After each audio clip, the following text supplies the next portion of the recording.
Artinya memang ada orang besar, ada yang backup ya, itu aja. Pak Jokowi udah menduga nggak Pak siapa gitu? Mengarah kemana? Mengarah ke Ya, semua udah tahu lah. Tadi kan dibilang bahwa cluenya ini baju biru, kemudian juga partai politik yang kalah pilpres. Menurut Anda siapa partai politik ya? Karena kan kalau dilihat yang warna biru ini kan bukan yang masuk ke dalam yang kalah pilpres ya, maaf ya. Yang di dalam koalisi kami lah. Jadi siapa partai biru yang dimaksud dan tuduhan tokoh besar di balik isu ijazah Jokowi?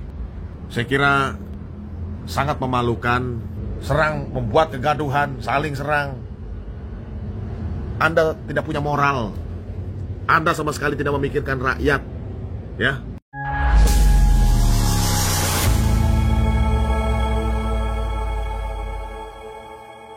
Assalamualaikum warahmatullahi wabarakatuh, saudara-saudaraku sebangsa dan setanah air.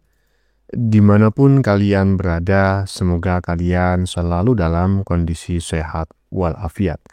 Berjumpa lagi dengan saya di Gaspol Update. Kami bukanlah buzzer pihak manapun, kami hanya menyajikan keputusan ada di tangan Anda. Teman-teman, ini ada video yang menurut saya cukup menarik, yakni tentang aktor ya, alias dalang ya. Dalang yang sangat kerapat ya. Apa itu Bang kerapat? Yang jelas bukan keparat ya. Hahaha. Biar gak kena teguran ya kan. Dalang yang sangat kerapat ya atas tuduhan alias fitnahan ijazah palsu Pak Jokowi. Semakin kesini semakin mengerucut dan semakin jelas siapa sebetulnya dalang dibalik kekisruhan kegaduhan selama ini. Dan di luar prediksi BMKG dan juga prediksi Posyandu ya kan, ternyata dalangnya adalah Partai Biru. Bukan Partai Merah yang selama ini diprediksikan oleh banyak netizen ya, termasuk kami. Tetapi walaupun bukan Partai Merah, tetapi saya yakin 1000 triliun % Partai Merah sangat mendukung langkah Partai Biru tersebut. Ya semacam kong kali kong lah ya kan, walaupun mungkin ketua umumnya saling tidak menyapa, tidak akur. Nah, Partai Biru yang mana yang kira-kira menjadi dalang ya isu fitnahan ijazah palsu Pak Jokowi ini? Apakah demo rekat, nasi adem, ataukah panci bolong? Tentu teman-teman jauh lebih mengerti daripada saya ya. Nah, bagaimanakah videonya dan bagaimanakah respon netizen? Mari kita tonton bersama, kemudian mari kita komentari bersama di bagian akhir video. Ini dia. Ada tokoh politik di balik Roy Suryo di kasus ijazah ini. Kan saya sudah sampaikan, feeling saya mengatakan ada agenda besar politik dalam tuduhan ijazah palsu maupun pemakzulan. Artinya memang ada orang besar, ada yang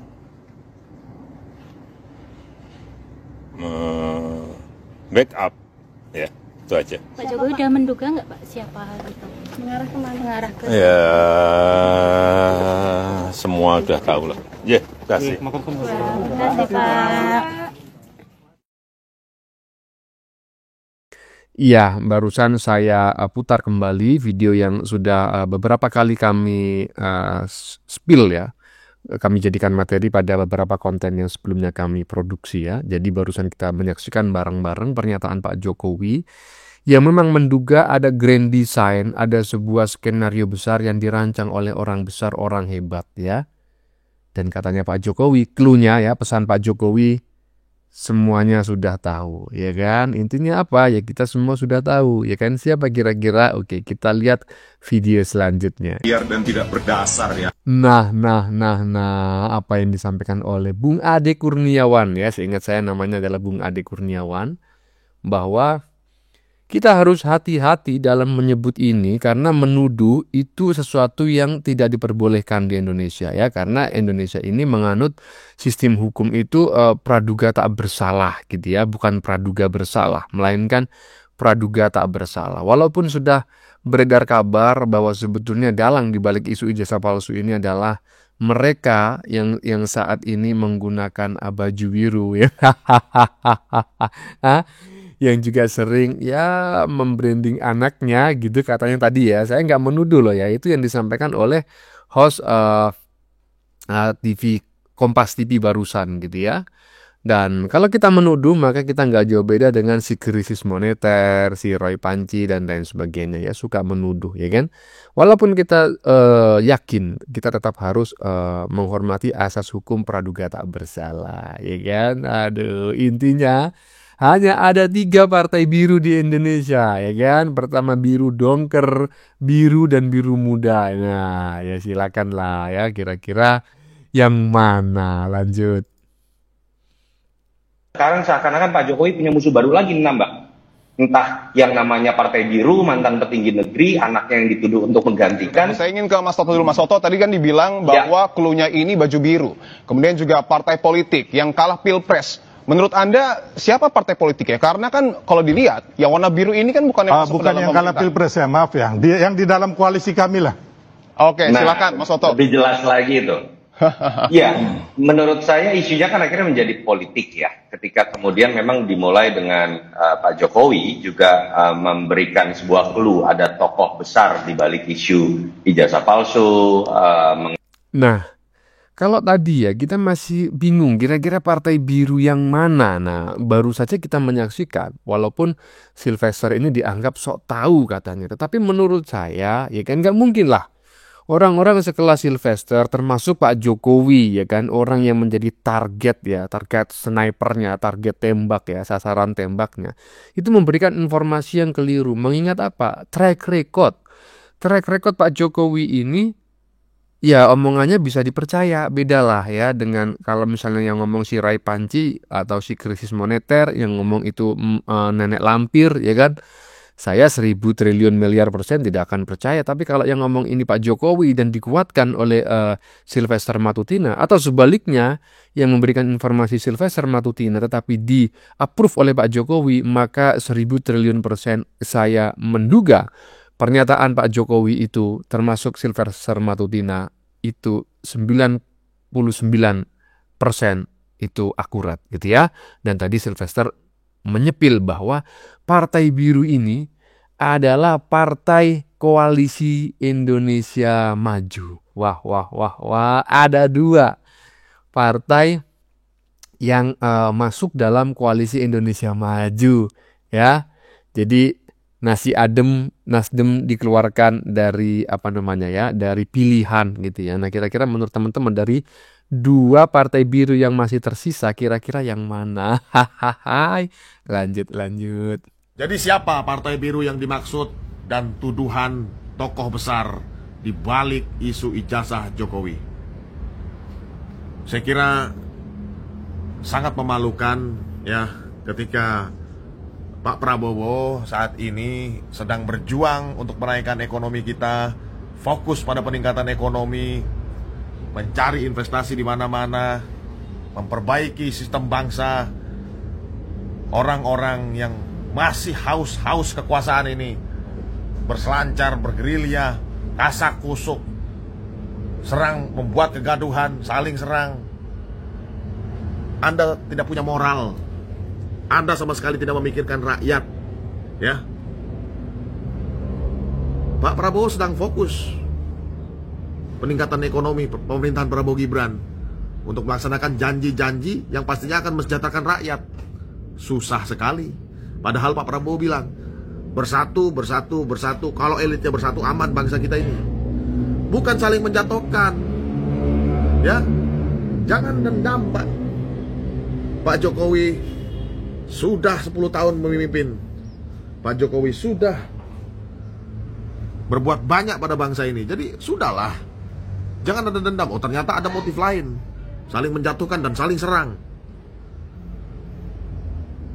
Para koruptor atau elit-elit yang otak-otak korup, otak-otak kekuasaan, kalian benar-benar tidak tahu malu dan sama sekali tidak peduli dengan rakyat.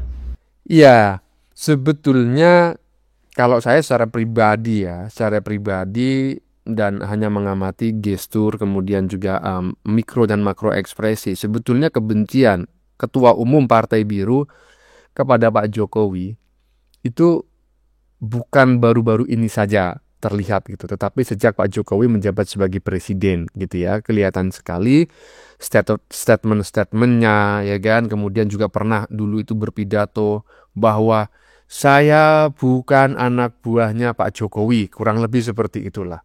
Nah, yang ngomong Anda anak buahnya Pak Jokowi itu siapa toh Pak? Ya kan nggak ada. Ya presiden ya presiden. Setelah selesai jadi presiden ya sudah selesai. Nggak ada mantan presiden itu menjadi bagian dari anak buah presiden yang sedang aktif, kan nggak ada, gitu kan? Nah, jadi ya menurut saya jika saat ini tuduhan itu mengerucut ke salah satu pihak Partai Biru, entah itu siapa gitu ya, masih belum jelas karena menuduh itu dilarang ya di Indonesia, tetapi menduga itu boleh. Tetapi saya memang tidak menampik isu ini karena memang faktanya Ketua Umum Partai Biru tersebut memang terlihat kurang begitu suka kepada Pak Jokowi sejak dulu. Makanya pada saat menjelang Pilpres 2024 kemarin ya, Partai Biru itu awalnya merapat kemana, kan begitu ya kan? Emang yang mana Bang? Partai Biru yang mana Bang? Tahu sendirilah. Lanjut. Jokowi dan para relawannya saya pikir sekarang bikin ulah baru. Mereka bikin ulah lagi nih. Setelah Jokowi pernah mengatakan bahwa ada agenda politik besar di balik isu jasanya, ya, dan isu pemakzulan, bahwa Jokowi mengklaim ada sebuah kekuatan besar dalam menjalankan agenda besar untuk menyerang dirinya dan keluarganya lah, kita anggap, karena ada Gibran di sana yang sekarang menjadi wakil presiden. Kita sudah pernah menyampaikan bahwa tuduhan dari Jokowi tentang agenda besar itu saya pikir tidak masuk akal. Sebuah kesia-siaan dan ketidaksesuaian dengan fakta. Itulah Jokowi. Kalau saja Jokowi sejak awal menunjukkan ijazahnya, maka agenda besar yang dituduh Jokowi ini kan lenyap, sudah habis, mati. Lantas kenapa Jokowi membiarkan agenda ini bertumbuh besar? Hanya karena persoalan ijazah, kan memang menjadi lucu ya. Ketika Jokowi disebut pelana pelongo, dituduh korup, disebut tolol, goblok, bajingan tolol, segala macam, Jokowi tidak merasa terhina loh. Tapi mengapa ketika orang menanyakan tentang ijazahnya, Jokowi begitu merasa terhina dan ngamuk bolak-balik kantor polisi dan menuduh ada agenda besar di baliknya?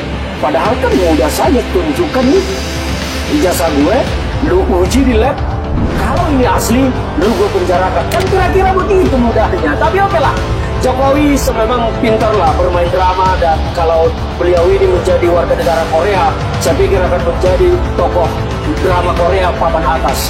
Nah, sekarang relawan-relawan Jokowi menuduh ada aktor politik besar di balik semua agenda ini yang ingin anaknya menggantikan Gibran. Wow, siapa kira-kira elit politik, tokoh besar yang dituduh oleh para relawan penjilat Jokowi ini? Ada tokoh politik besar yang ingin anaknya menggantikan Gibran Rakabuming Raka. Nah, ini mau kita ulas.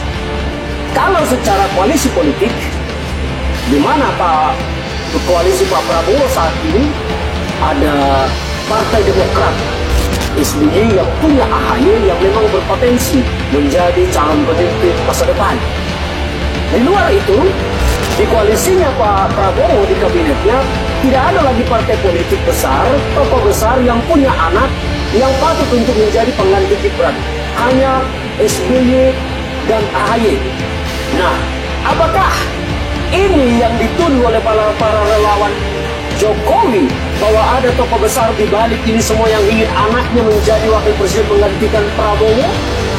Karena kalau contohnya Gibran benar-benar dijatuhkan, ya yang pertama berhak maju sebagai calon pengganti dari Gibran itu adalah dari koalisinya Pak Prabowo tentunya, yaitu AHY lah, karena di sana tidak ada lagi yang anak politisi yang layak menggantikan AHY.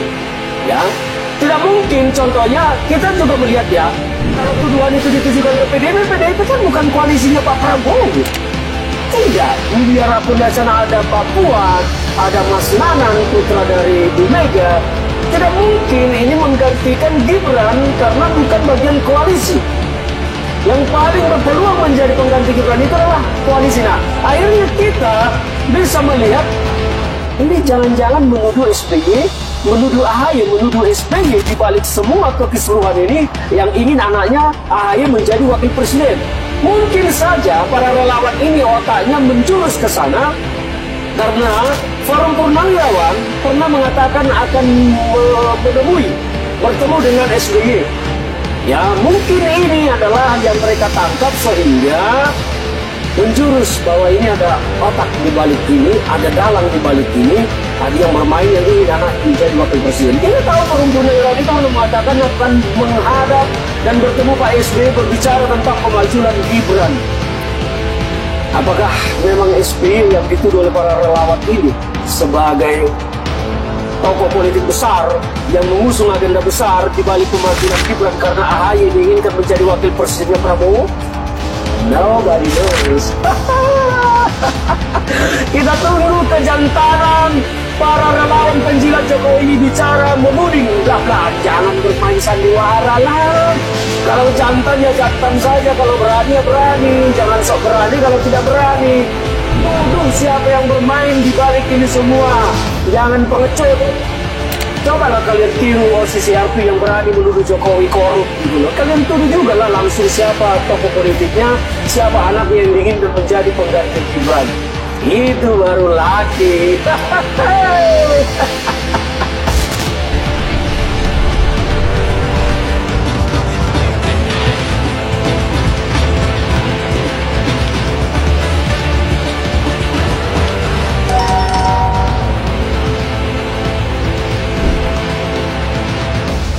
Ya, saya tidak perlu mengomentarinya panjang-panjang dan saya tidak perlu mengulas apalagi merepetisi karena kita sudah mendengar bareng-bareng. Seperti kata pepatah Tiongkok kuno gitu ya. Semakin kita tidak menyukai seseorang, semakin kita tidak simpati dan empati kepada seseorang, semakin berat kita untuk mengomentarinya. Ya jangankan mengomentarinya, menyebut namanya aja enggan gitu. Membicarakannya apalagi ya kan. Itulah yang saya rasakan ketika ngelihat wajah-wajah manusia-manusia yang aduh kagak ketulungan dah ya. Intinya seperti itu. Lanjut. Ada agenda yang sesungguhnya di balik ini gitu. Ini riak-riakan ini hanya kamuflase, pola yang coba diciptakan di permukaan sehingga masyarakat itu tidak menyadari agenda apa sebenarnya yang ada di balik ini semua. Seperti ibarat kata ada udang di balik batu kira-kira. Jadi agenda mereka sebenarnya adalah satu, mendelegitimasi Insinyur Haji Joko Widodo agar Insinyur Haji Joko Widodo dilihat oleh masyarakat sebagai sosok pembohong besar yang tidak pantas untuk dipercaya, kemudian dia tidak pantas untuk dianggap sebagai mantan kepala negara, dia tidak pantas dihormati sebagai salah satu mantan pemimpin negara Republik Indonesia. Kemudian dari itu akan ada upaya-upaya pemakzulan Wapres Gibran Rakabuming Raka, ya kan?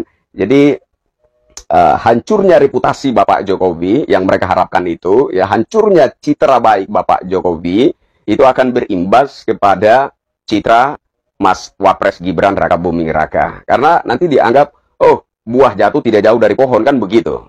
Oh bapaknya seperti ini, ya, anaknya pasti lebih lagi dari itu begitu. Maka anaknya ini juga harus diruntuhkan kan arahnya pasti ke situ. Saya jamin arahnya pasti ke situ.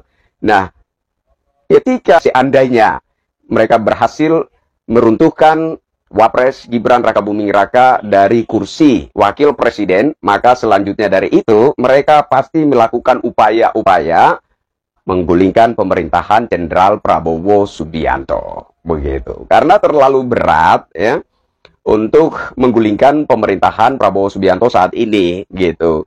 Selain karena dia adalah seorang ketum partai, ya kan didukung oleh koalisi gemuk. Di sisi lain juga ada Insinyur Haji Joko Widodo yang merupakan pendukung keras presiden kita saat ini, gitu. Jadi posisi Presiden Republik Indonesia Jenderal Prabowo Subianto itu bahkan jauh lebih kokoh daripada posisi Presiden Republik Indonesia ke-7 Insinyur Haji Joko Widodo di masa yang lampau. Itu menurut saya. Jadi agar supaya Jenderal Prabowo Subianto ini bisa dirontok, jatuhkan dari tahta Presiden Republik Indonesia, penopang-penopangnya ini atau yang dianggap sebagai penopangnya ini harus dihancurkan terlebih dahulu. Nah, ketika penopang-penopang pemerintah saat ini sudah berhasil diruntuhkan, maka akan lebih mudah merontok jatuhkan Presiden Republik Indonesia Jenderal Prabowo Subianto dari tahta presiden. Sebenarnya seperti itu, ya, arahnya. Jadi saya pertegas bahwa isu ijazah palsu Bapak Jokowi, kemudian ada kelompok segelintir Jenderal Purnawirawan TNI yang memaksakan nama forum Jenderal Purnawirawan TNI tersebut, ya kan, yang menggaungkan pemakzulan Wapres Gibran Raka Buming Raka.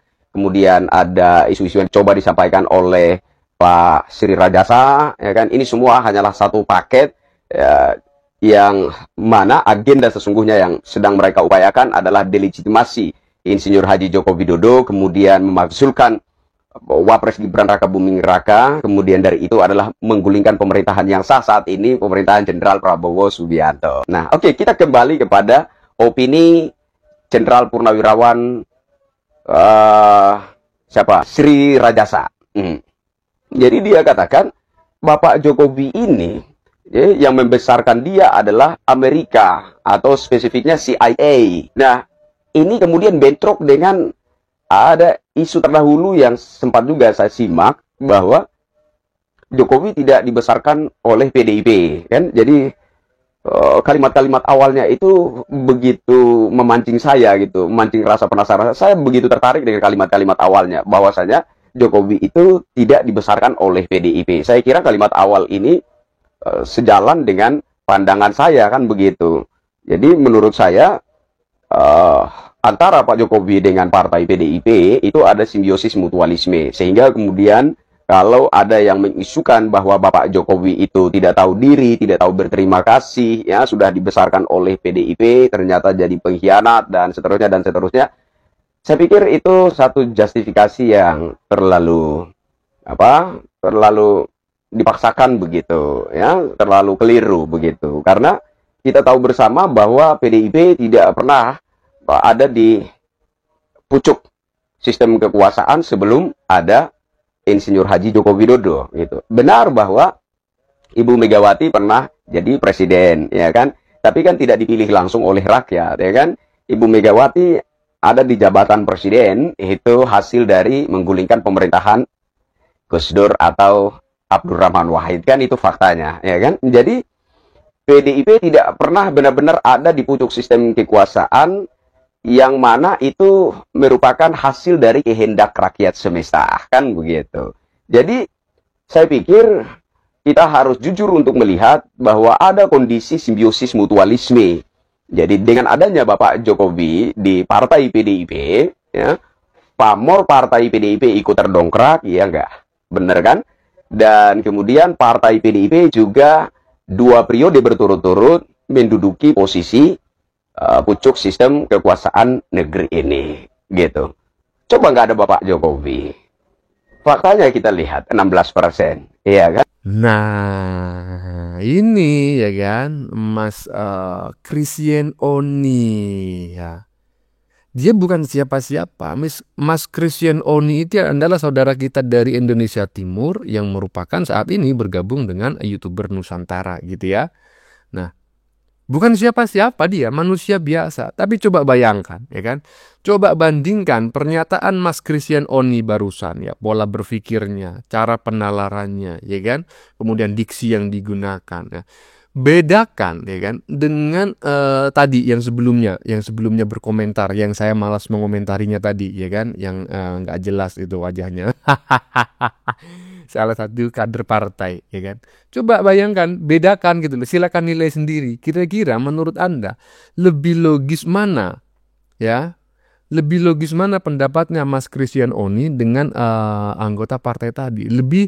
lebih masuk akal dan logisan pendapatnya Mas Christian Oni. Itulah kenapa kami lebih suka menyajikan komentar-komentar ya yang diungkapkan, yang disampaikan oleh rakyat jelata daripada kader-kader partai ya kan, politikus ya kan, namanya aja ada mengandung kata tikus ya kan. Nah itu kami nggak suka gitu loh, karena apa yang disampaikan oleh netizen ya, masyarakat biasa yang pendidikannya nggak tinggi-tinggi amat, itu lebih alami dan lebih masuk akal, lebih dekat api daripada panggang, iya kan? Iyalah. Lanjut, ya. Bagaimana menurut kalian? Keputusan ada di tangan Anda. Silakan tulis di kolom komentar, baik Anda yang setuju maupun yang tidak setuju dengan isi konten ini. Sebelumnya saya memohon maaf jika dalam penyajian konten ini ada kata-kata yang menyinggung, kurang tepat penggunaannya, atau ada data yang dianggap keliru atau salah. Saya memohon maaf yang sebesar-besarnya. Kita jumpa lagi di lain video. Salam NKRI.